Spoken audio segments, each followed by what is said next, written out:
you ready for your lesson? Yeah, I think so. I think we can get started. Okay, Yeah, I have that's great. lesson 2 up here, and I've got my Bible here. I got to probably look up these verses. I haven't done that yet, but That's okay. So we'll just go ahead and get started. It says, "Who is God, and why should we worship God?" My allergies are flaring up like crazy. So if I get in a sneezing jag, you'll just have to excuse me. I'll call you back. oh sure, I know how that is. I've got my own share of allergies too. So Yeah, it's like, oh, this is ridiculous. So okay. So why should we worship God? And you want to read the first paragraph? yeah, sure. Let's see. Why should we worship God? The true God is the creator of all things. He had no beginning and will never have an end. Psalm 90, verse 2. He is the source of the good news found in the Bible. 1 Timothy 1:11. Since God gave us life, we should worship only him. Revelation 4:11. Okay.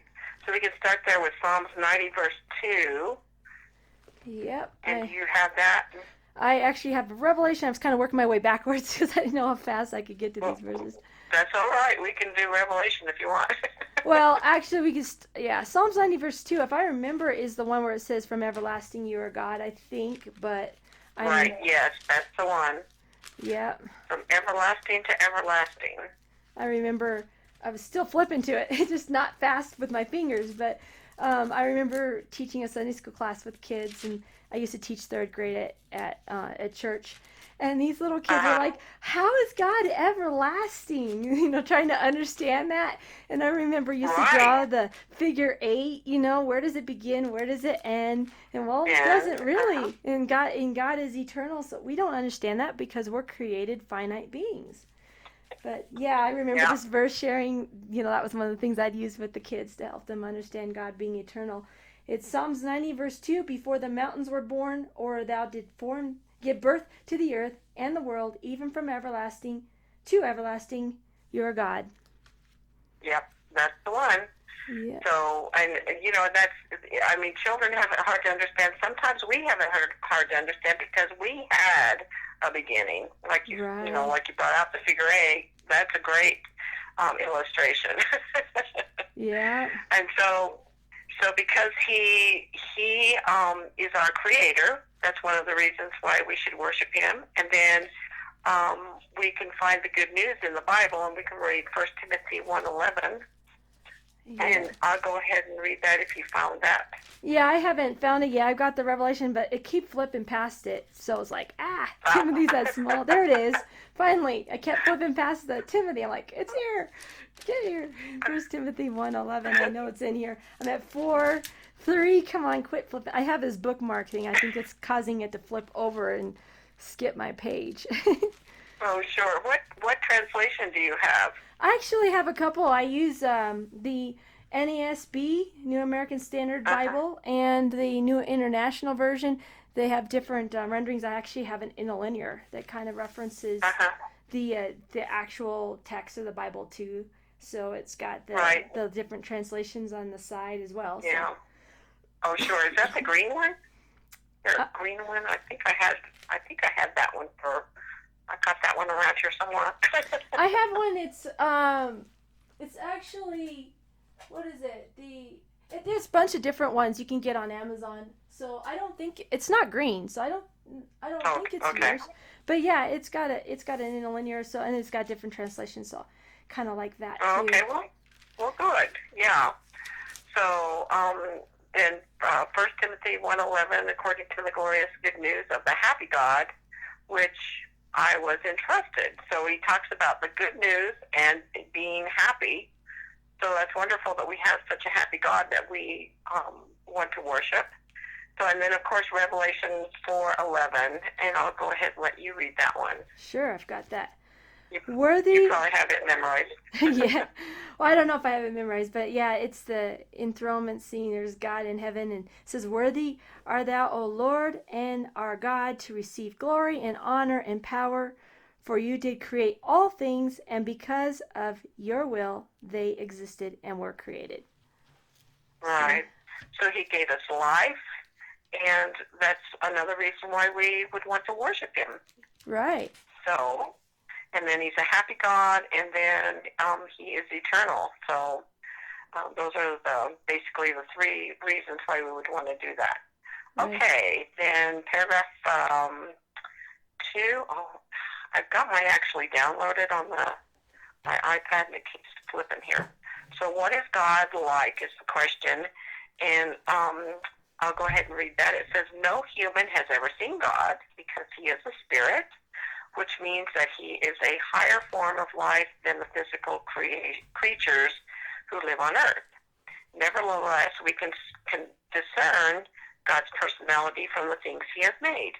For instance, the variety of fruits and flowers tells us of his love and wisdom, and the size of the universe tells us of his power.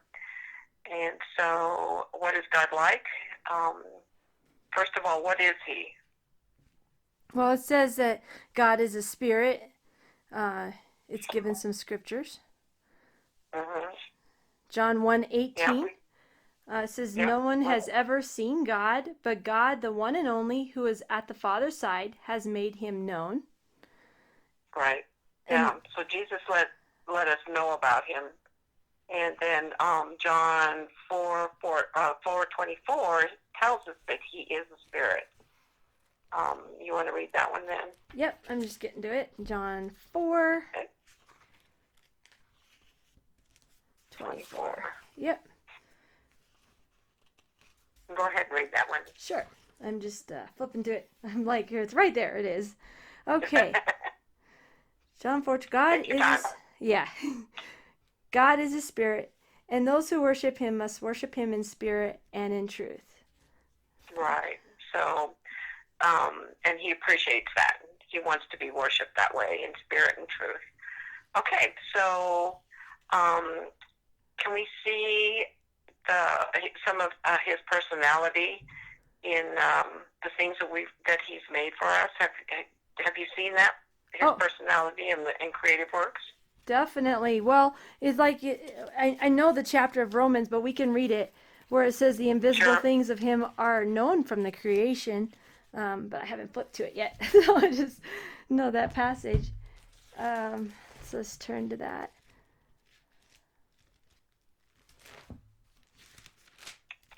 Yeah, this was a good one.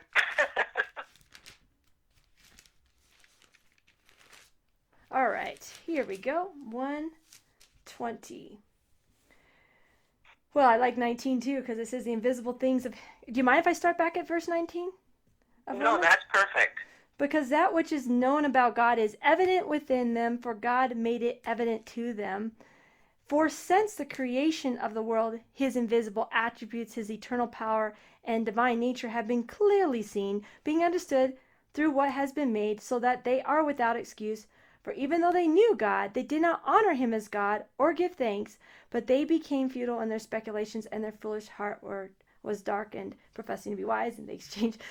It's like the whole passage. You have to almost read the whole thing because it has a flow.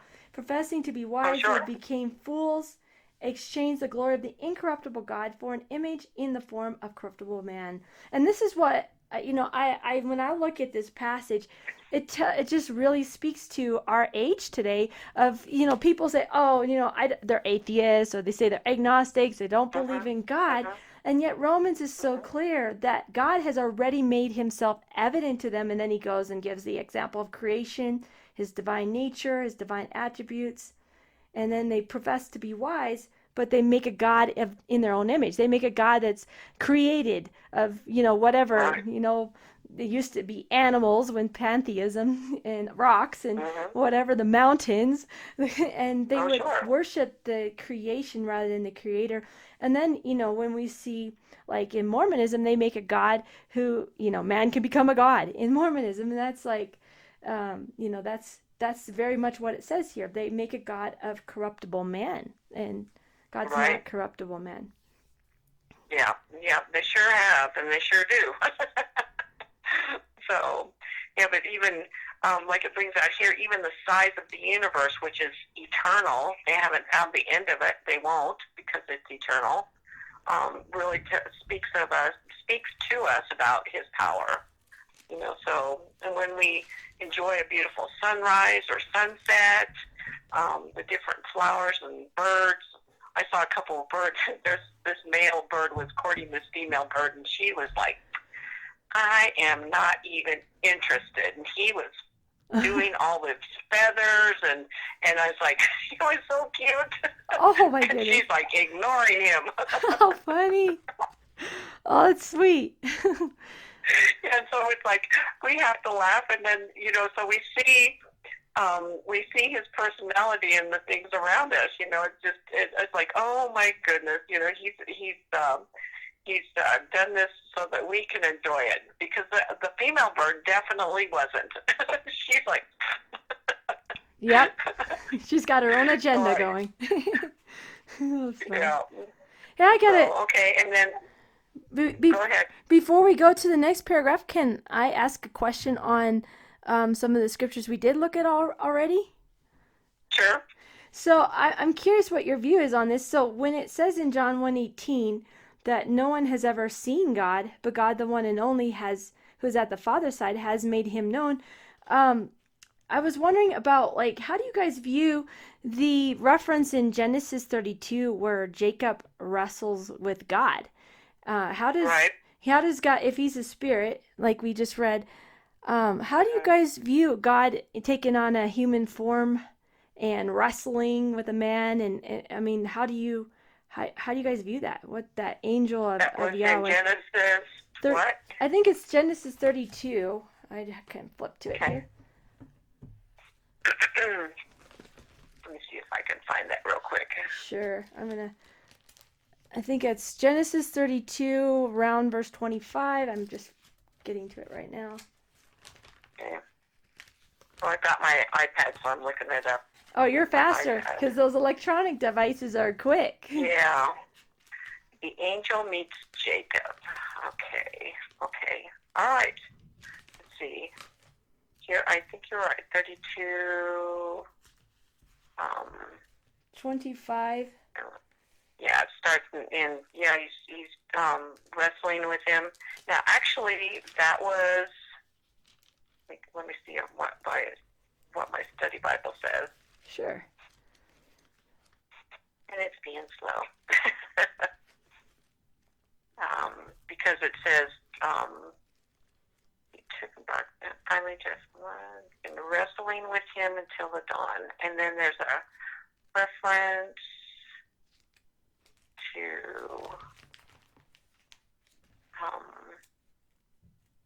when he got his hip disconnected, and he told him, okay, for you have contended with God and with men. Okay, in 28 it says, when you say your name will no longer be Jacob but Israel, for you have contended with God and with men, and you have at last prevailed. So, that is where he contended with God. So it's talking about, so he asks, so then in 29 he asks, please let me know your name. And he says, why is it that you ask my name? And he says, because he wanted a blessing. And so instead of, and he talks like, yes, or in 30, he says, for I have seen God face to face, yet my life was preserved. Right. So what he actually did, there in Genesis, who was that he was talking to? There in Genesis 16, it was Jehovah's angel that he actually was wrestling with. Okay. So it wasn't God himself, but he felt, certainly he felt the presence of God. So, but it was actually an angel that he wrestled with. It wasn't God himself, even though he felt as though he had wrestled with God. But then that's when he changed his name to Israel. And this was, let me see, what's the... So this angel he said was God is not really God? I'm a little confused. Right. No, God is God, but right. God sent an angel to wrestle with Jacob. It wasn't God he was actually wrestling. I have like a footnote on this. Do you have a footnote? Mine says Hosea 12:3-4. Okay. Do you have a I've footnote? got Hosea 12:3.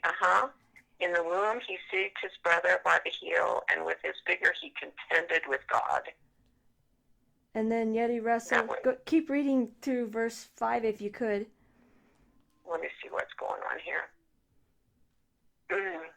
He kept contending with an angel and prevailed. And he wept and begged for his favor. And he found him at Bethel, and there he spoke to him. And verse 5 actually says his name. Does yours say Jehovah there at verse 5? Yes, it says, Jehovah, the God of armies. Jehovah is his memorial name. So return to your God, maintain loyal love and justice, and always hope in your God. So it was actually an angel that he was truly fighting with. It wasn't Jehovah himself. But it says his name. The angel was representing God. So it could be as though Jacob felt that, yes, he had actually contended with God, but he was actually contending with the angel. Yeah, I don't know. It said his name was Jehovah, so that's why I'm like, it sounds to me like this angel takes on this human form, and he takes Jehovah's name. So I mean, that was really interesting. Well, he comes in the name of Jehovah. Okay. So even the God of, well, I'm just confused. How does the angel take on, like, even the God of Jehovah? Is his name? It seems to me like maybe it is talking about too, like you're talking about this angel, but yet you have Jehovah, and this angel takes his name, and it's a very interesting thing because we've got this human, but yet God's a spirit. So who is this angel, and what do you guys believe about this angel of Jehovah? We believe that when Jacob was wrestling with this angel, that's when his hip got dislocated and stuff. So it wasn't physically, because we know that we can't see Jehovah, right? Right, the Father. Anyway, you can't see the Father. Right, and I mean, and nobody has seen Jehovah. The scriptures tell us, but the scriptures in there alludes to this angel being in there. Right. So, it's like, okay, why was he there? Do you see think? What I mean? Do you think that angel might be Jesus? Pardon? Do you think this angel of Jehovah is Jesus? It could have been, but maybe not. It could have just been any angel. So, I mean, even Jacob asked for his name, and he didn't give him a name. So maybe it wasn't time for him to say that or whatever. You know what I'm saying? Yeah, what his name was. That brings up another reference, and like I said, I was kind of studying this. I've got a Jewish friend I've been talking to, but in Exodus chapter 6, it says, but by my name Jehovah, I did not make myself known to them. And this is talking to Moses. So then we have a situation where, so that means he's a God of Abraham, Isaac, and Jacob. And he says he doesn't make his name known, Exodus 6, until Moses. So that's probably why he didn't give his name. But then when you get to Hosea, he says, but even the Lord, or Jehovah, because that's capitalized, the God of hosts, the Jehovah is his name, or the Lord is his name. That is the name that wasn't revealed to Jacob, but now it seems to tie that to this angel reference. So I found that really fascinating. And then I also, as a cross-reference, Exodus 3, when he reveals his name to Moses, when Moses says, what is your name? And it says it's specifically the angel is showing up in that burning bush. And he says, I am who I am. And he said, thus you shall say to the sons of Israel, I am has sent me to you. And verse 15, and he says he's the God of Abraham, Isaac, and Jacob. So it's really, really interesting. It's like you have this angel of Jehovah saying, I am these things. And when he finally gives his name to Moses, he says he's Jehovah. Then Hosea seems to say he's Jehovah. So that's why I'm like thinking maybe these are like references where God takes on a human form. He's actually what we might say pre-incarnate before Christ came to earth. Christ is appearing to these people. I'm kind of leaning that way. And then Zechariah chapter 2, um, it says that the angel appears and then he's standing before Jehovah, but then the angel of Jehovah appears. So you kind of have these two beings kind of going back and forth. Is it 2 or 3? I think it's 3. Right. Joshua the high priest. Right. And then he says could possibly be. We know that the scriptures say that no man has seen God. Right. So but they saw nobody could have done that. So who was that Jacob was wrestling with? Right. Well, and so, then you get to Zechariah 3. It's Joshua the high priest is standing before the angel of Jehovah, and Satan standing to accuse him. And then it says that Jehovah said, the Satan, the Jehovah rebuke you. So it's almost like you got Jehovah saying, Jehovah rebuke you. So it's like two Jehovahs almost, because they're talking back and forth. I don't know if your Bible reads that way, but it does. Well, and he could have told the angel, this is what I want you to say. Yeah. He's those angels are his representatives. Right.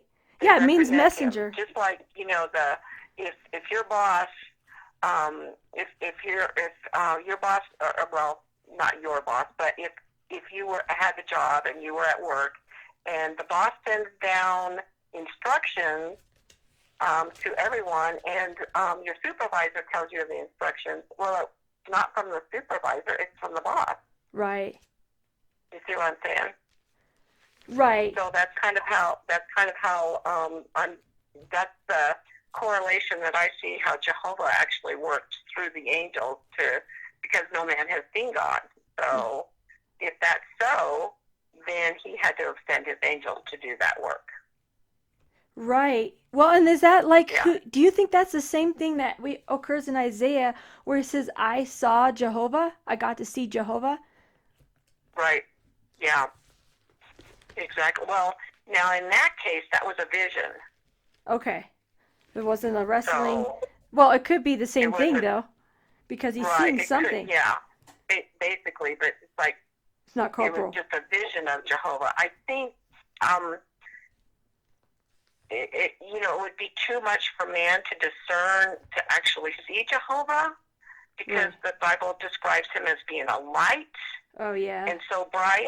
Right. That it might hurt us to do that. Oh yeah, yeah. Well, and this one with Joshua I found fascinating because down to verse 4, this angel has his clothes removed. I mean, remove the filthy garments, and then he says, see, I've taken your iniquity away.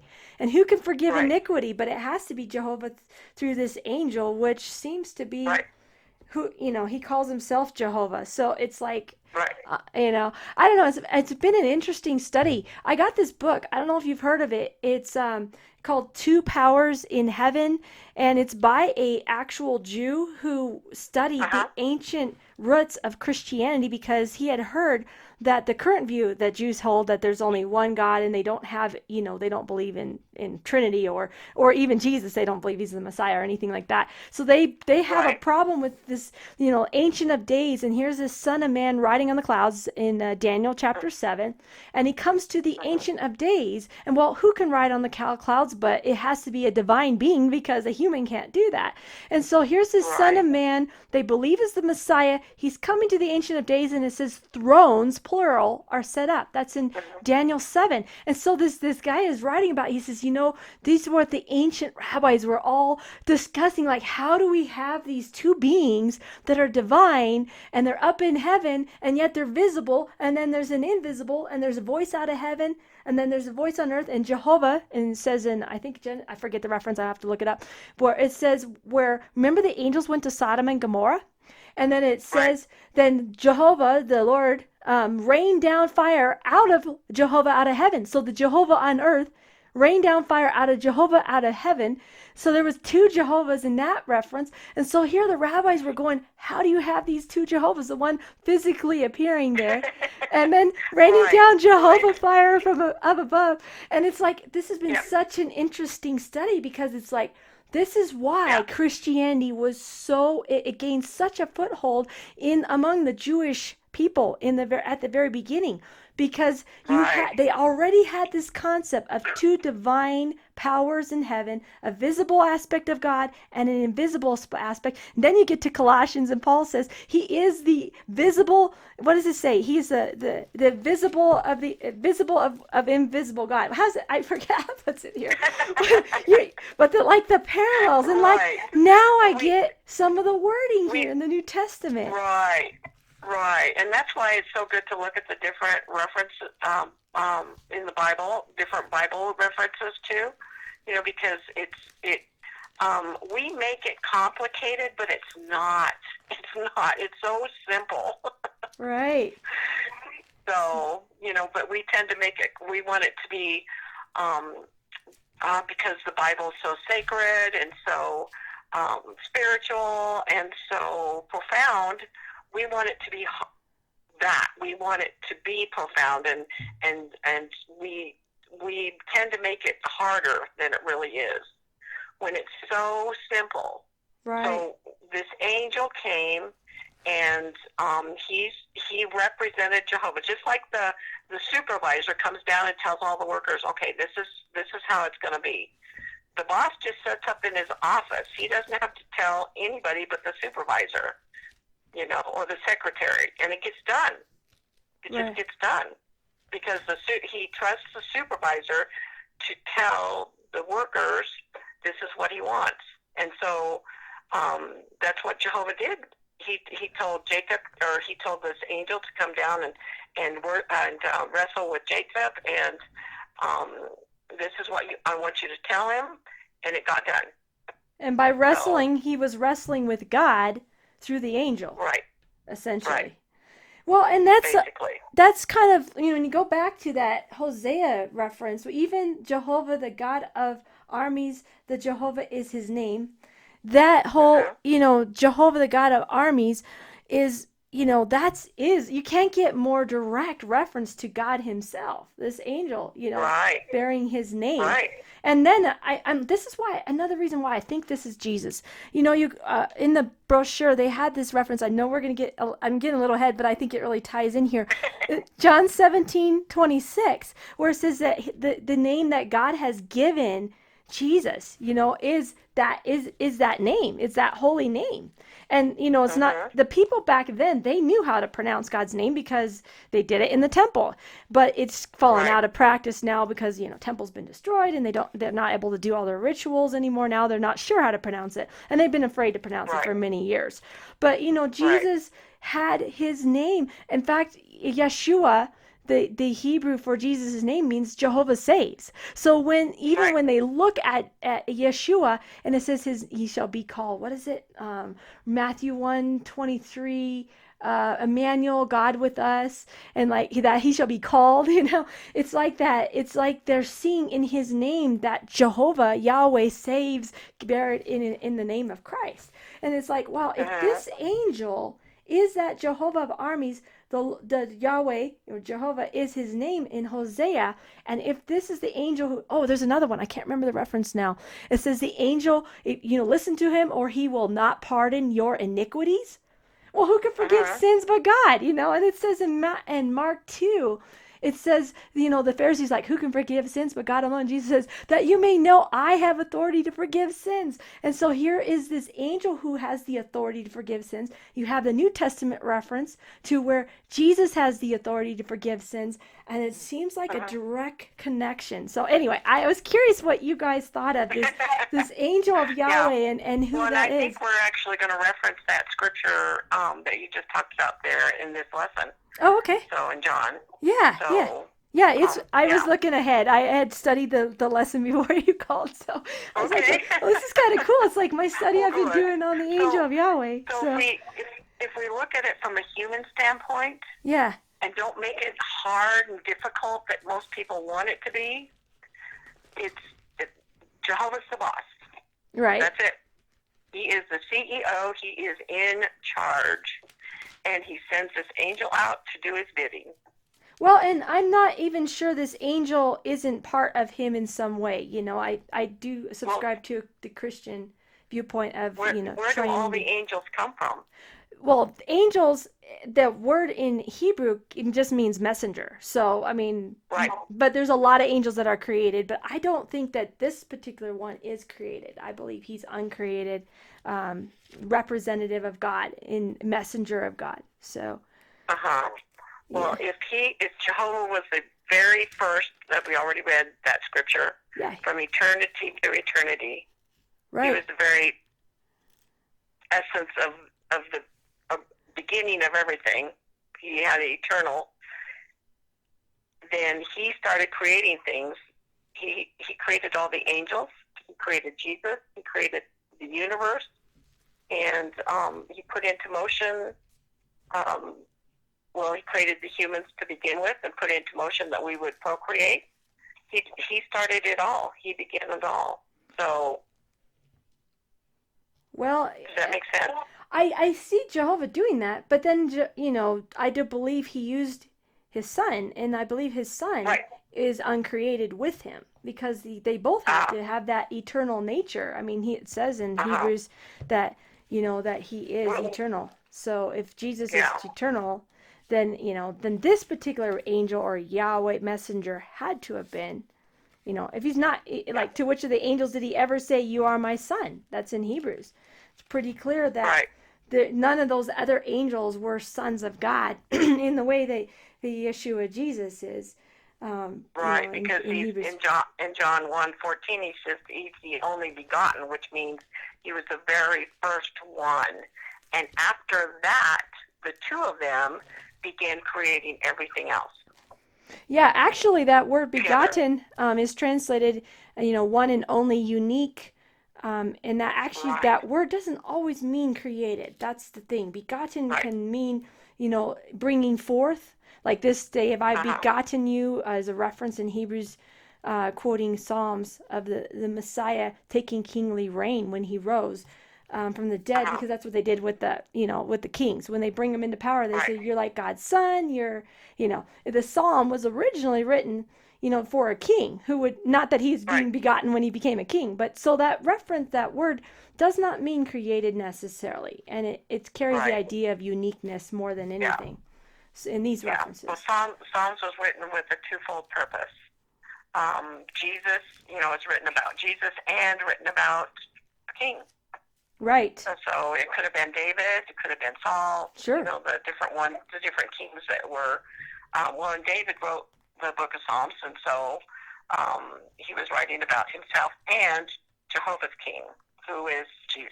Right. Right. And that was Yeah. another thing. The ancient rabbis were seeing parallels with Psalms 2, that reference to the king that originally might have been David, but then they put it in their Mm-hmm. scriptures to be reference of the future king who would be the son of God.